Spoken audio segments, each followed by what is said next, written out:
All right, so we're going to go over how the indexing works for people on Plan 3. So if you're on TRS 3, PERS 3, or SERS 3, we're going to go over the strategy that applies directly to you. So what is indexing? It's basically a built-in feature to your pension plan that gives you higher benefits in the event that you were to separate service but delay collecting your retirement benefit. So for example, if you were, say, 6 years old, you said, hey, I'm going to go do something else. I'm going to leave my position here working for the state. Then you'd work somewhere else. Because you're now separated, but you're not collecting your benefit, you're not considered retired yet. There's no penalty for doing that.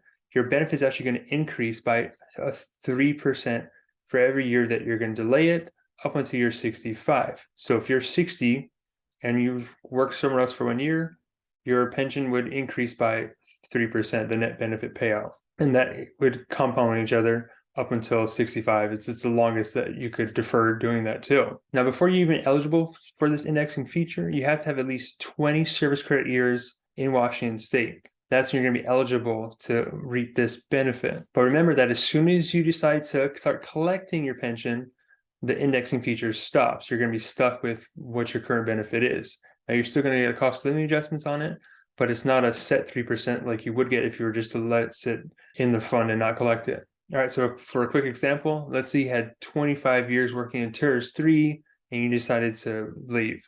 So if you had 25 years in TRS 3, 25 years times the 1% benefit, and let's say you are averaging 100,000 annually. So just to make the number simple, you'd get about 25,000 per year. Now, let's say you deferred for 1 year, you'd get 25,000 times 3%. And then the following year, it'd be another 3% on top of that number. So just for 2 years compounding, it's about $26,500. So it's about $1,500 that you would get in that scenario just from delaying taking your pension for 2 years. Now, while this is a nice feature that's built into the plan, it's also one of the core reasons why it can be so much harder to justify retiring early and collecting your pension early in Plan 3, because not only do you have to take into account the penalty that DRS assesses on you when you take your pension before retirement age, but you also have to add this 3% indexing feature on top of it. So it makes it much more expensive. And for many people, it often doesn't make a whole lot of sense to retire early and collect your benefit early on Plan 3. If you're going 1 or 2 years early, maybe not too big of a deal, assuming you have 30 years in the system and you're only taking a 5% penalty.